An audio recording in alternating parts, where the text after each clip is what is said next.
Everyone, welcome back to the channel universal study Adda. Friends, आज के इस वीडियो में हम स्टार्ट करने वाले हैं जो हमारा मॉडर्न इंडिया है, हिस्ट्री में आधुनिक भारत, उसको स्टार्ट करने वाले हैं। और एकदम बेसिक से लेकर के आपको जितने भी इसमें टॉपिक कवर होते जाएंगे, जैसे सबसे पहले हम भारतीय राष्ट्रीय कांग्रेस के बारे में आज पढ़ेंगे, उसके बाद जो अधिवेशन, ऐसे कर करके जितने भी हमारे इसमें टॉपिक आते हैं उनको बहुत ही सीक्वेंस से, बहुत ही इंटरेस्टिंग तरीके से आपको सारे फैक्ट्स के साथ कवर हो जाएंगे। यहाँ पे जो भी प्रीवियस ईयर में क्वेश्चन आए हुए हैं उनको भी इंक्लूड करके बनाया गया है। तो ये मान के चलिए आपका कोई भी पॉइंट, कोई भी इंपॉर्टेंट चीज़ यहाँ से रह नहीं जाएगी और इतना शॉर्ट और क्रिस्प में आप पढ़ लेंगे कि आपको भी लगेगा कि हिस्ट्री भी क्या कभी बोरिंग भी थी, बिल्कुल नहीं लगेगी। चलिए स्टार्ट करते हैं। तो इसी के साथ जो लोग इसको पहले भी पढ़ रखे हैं उनको रिवीजन करना है, रिवाइज करना है, और नए जो लोग हैं उनको बहुत ध्यान से समझते चलना है।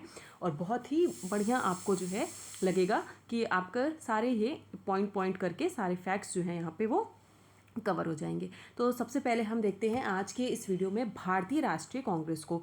तो भारतीय राष्ट्रीय कांग्रेस की सबसे पहले बात करें तो जो इसकी स्थापना है वो आपको पता है दोस्तों 1885 में हुई थी। स्थापना इसकी 1885 में हुई थी, ये हम सभी को पता है। लेकिन अब आपको पता ये भी करना है कि कब और किस महीने में हुई थी। तो 28 दिसंबर 1885 को जो है भारतीय राष्ट्रीय कांग्रेस की स्थापना हुई थी। ये क्वेश्चन भी डायरेक्ट बनता है। उसके अलावा जो इसके संस्थापक हैं वो कौन है? A.O. ह्यूम इसके संस्थापक हैं। और एक बार क्वेश्चन ये भी पूछा गया कि ये कहाँ के रिटायर्ड अधिकारी थे, तो ये स्कॉटलैंड के रहने वाले थे, स्कॉटलैंड के रिटायर्ड अधिकारी थे। इसके अलावा जिस स्थान पर इसकी स्थापना की गई तो वो था गोकुल दास तेजपाल संस्कृत महाविद्यालय बम्बई, जिसे हम पहले कहते थे, अब उसे हम मुंबई कहते हैं। तो इस तरीके से ये चीज़ ध्यान रखनी है आपको कि ये स्थान हो जाएगा। इसके अलावा इसका नामकरण भारतीय राष्ट्रीय कांग्रेस नाम दिया था दादा भाई नौरोजी ने, जिनको great old man of India भी कहते हैं, आपको पता है। और इसके अलावा कांग्रेस के अर्थ की बात करें तो लोगों का समूह जो है, इसका एक सामान्य सा अर्थ होता है। आगे देखिए कि राष्ट्रीय संसद जो है अमेरिका की संसद है उसका नाम भी क्या है? तो अमेरिका की संसद का नाम कांग्रेस है। यहाँ पे आप देखिए, और सारे बहुत ही बढ़िया तरीके से आपके लिए यहाँ पे मॉडर्न हिस्ट्री को कवर करने जा रहे हैं हम। 5 से 10 मिनट की इस डेली सीरीज़ में बस आपको जुड़ना है, रिवाइज करना है, नए हैं तो पढ़ना है, और जो है जो भी चीज़ें हैं वो आपकी यहाँ से पूरी मॉडर्न हिस्ट्री में बहुत ही इजीली कंप्लीट होने वाली हैं।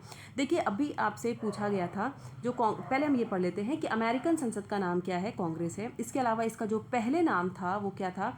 भारतीय राष्ट्रीय कांग्रेस। इसका पहले नाम था भारतीय राष्ट्रीय संघ, अब हो गया भारतीय राष्ट्रीय कांग्रेस, पर पहले इसका नाम क्या था? भारतीय राष्ट्रीय संघ। और दिया किसने था? सुरेंद्र नाथ बनर्जी ने। देखिए, इंडियन लीग, इंडियन एसोसिएशन, ये सब कांग्रेस के नाम रहे हैं। ऐसे करते करते भारतीय राष्ट्रीय संघ जो नाम था वो सुरेंद्र नाथ बनर्जी ने दिया था, और बाद में दादा भाई नौरोजी ने इसको भारतीय राष्ट्रीय कांग्रेस कर दिया था। वायसराय, आपसे ये वाला क्वेश्चन को 5 स्टार लगाइएगा।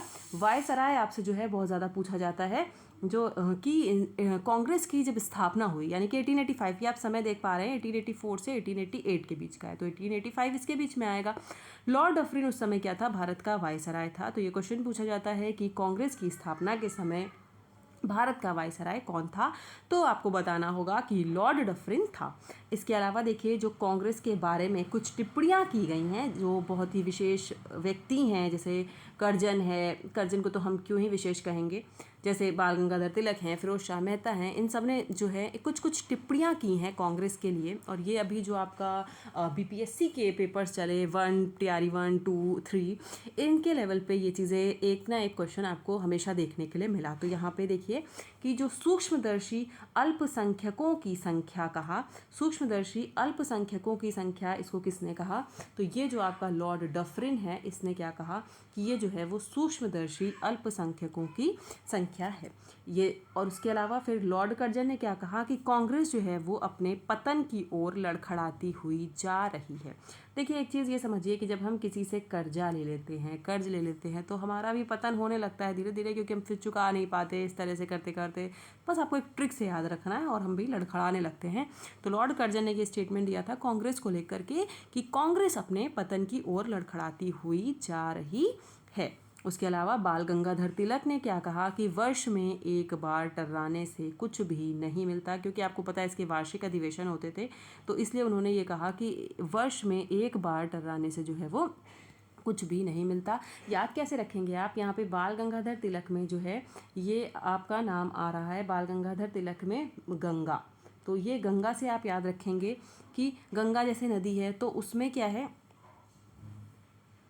क्या होता है गंगा नदी में मेढक, तो आप समझ लीजिए कि मेढक नहीं होते गंगा नदी में, लेकिन पानी होता है और पानी से कुछ रिलेट करके आप मेढक याद रख सकते हैं, तो वो क्या करते हैं, टर्राने का काम करते हैं। इस तरह से आपको जब ये टर्राना वर्ड दिखेगा तो आपको ये चीज़ ध्यान आ जाएगी कि ये स्टेटमेंट बाल गंगाधर तिलक ने दिया है।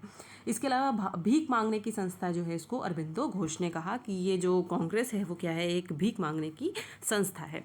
इसके अलावा जो फिरोज शाह मेहता हैं इन्होंने क्या कहा कि कांग्रेस की आवाज़ जो है वो जनता की आवाज़ नहीं है। महात्मा गांधी ने कहा कि कांग्रेस की समाप्ति का सुझाव दिया। इसके अलावा जो विपिन चंद्र पाल हैं इन्होंने कांग्रेस को याचना संस्था कहा। तो ये देखिए याचना और भीख मांगना लगभग एक जैसा लगता है, तो याद रखिएगा कि कांग्रेस को याचना संस्था जो है किसने कहा, तो वो विपिन चंद्र पाल ने कहा, और कांग्रेस को भीख मांगने की संस्था किसने कहा, तो वो अरविंद घोष ने कहा।